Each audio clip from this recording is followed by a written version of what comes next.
কথায় আছে না, ঠাকুর না দেখলে ঠাকুরের দর্শন পাওয়া যায় না। ঠিক 6 বছর পর গেলাম দক্ষিণেশ্বর মন্দিরে। Hey everyone, welcome back to my channel. আজকে ব্লগে থাকছে দক্ষিণেশ্বর কালী মায়ের দর্শন আর থাকছে খাদি মেলার ছোট্ট একটা ব্লগ। আজ শনিবার সকালবেলা মায়ের দর্শন করার মন চাইছিল, তো সবাই মিলে বেরিয়ে পড়লাম দক্ষিণেশ্বরের উদ্দেশ্যে। আমরা মেট্রোতেই দক্ষিণেশ্বরে গেলাম, যেটা আমাদের জন্য একদম কনভিনিয়েন্ট ছিল। দক্ষিণেশ্বরে নেমে আমরা চলে গেলাম ডালা নেওয়ার জন্য। তার আগে দেখিনি পড়ন্ত রোদের আলোয় মন্দিরের চূড়া কি অসম্ভব সুন্দর লাগছে, তাই না? চলো মন্দিরে ঢোকার আগে তোমাদেরকে আজকে আমার আউটফিটটা দেখিয়ে দিই। তো আজকে আমি এই সুন্দর ফুল স্লিভ কুর্তিটা পরেছি, যেটা খুব ভালো ছিল এই ওয়েদারের জন্য। সবার প্রথমে আমরা জুতোটাকে রেখে তারপর আমরা বেশি দেরি না করে চলে গেলাম ডালা নিতে। তো ওখানে গিয়ে দেখছিলাম অনেক কটা দোকান আছে, তো তার মধ্যে একটা দোকানে ঢুকে পড়ে আমরা যা যা পুজোর জন্য লাগবে একটা সুন্দর করে ডালা সাজিয়ে নিলাম। এরপর আমরা ডালা নিয়ে ব্যাগ মোবাইল জমা দিয়ে মন্দিরের দর্শনের লাইনে দাঁড়িয়ে পড়লাম। যেহেতু আজকে শনিবার ছিল, তাই অনেক ভিড় ছিল। মায়ের দর্শন পেতে আমাদের দুপুর গড়িয়ে সন্ধ্যা হয়ে গিয়েছিল।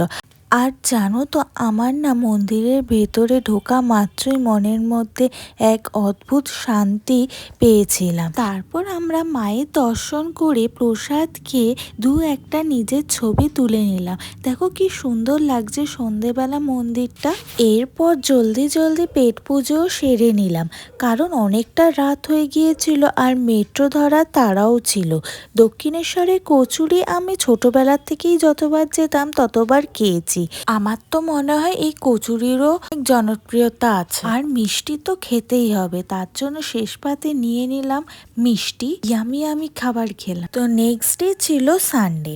তো আমরা ভাবলাম কেননা খাদি মেলায় যাওয়া যাক। পাটুলিতে হচ্ছে এই খাদি মেলাটা, যেটা চলবে 25শে ফেব্রুয়ারি পর্যন্ত। আমার তো মেলা ঘুরতে ভীষণ ভালো লাগে। যখন জানতে পারলাম খাদি মেলা হচ্ছে, তো বেশি দেরি না করে চলে গেলাম। তো মেলায় গিয়ে দেখলাম কি সুন্দর হাতের কাজের জিনিস, যেমন কাপ প্লেট বেতের সমস্ত জিনিস, আর তার সাথে শাড়ি জামা সব পাওয়া যাচ্ছে। এখানে মানুষেরা তাদের নিজস্ব শিল্পকলাকে প্রতিটি স্টলে তুলে ধরেছে। আমার তো এদের হাতের কাজ দেখতে বেশি ভালো লাগছিল। কি অপূর্ব, তাই না?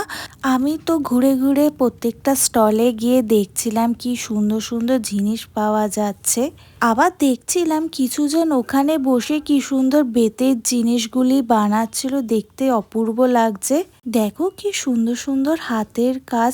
মেলা ঘুরে এরপর চলে গেলাম কিছু স্ন্যাক্স খাওয়ার জন্য। রাস্তায় দেখলাম একটা মিষ্টির দোকান, আর মিষ্টি আমার ভীষণ ফেভারিট। মিষ্টি দেখলেই আর মিষ্টি খাবো না, এটা তো হতেই পারে না। এটা এত প্রিয় আমার। তো নিয়ে নিলাম আমার ফেভারিট বেকড রসগোল্লা। খেতে তো অসাধারণ ছিল, জাস্ট ওয়াও।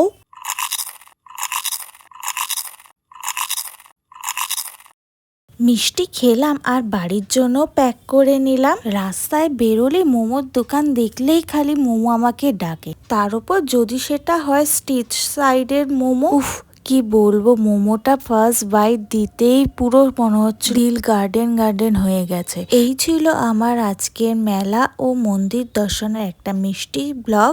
যদি ভালো লেগে থাকে তাহলে অবশ্যই করে সাবস্ক্রাইব করে দিও। চলো দেখা হবে নেক্সট ভিডিওর সাথে। চলো বাই।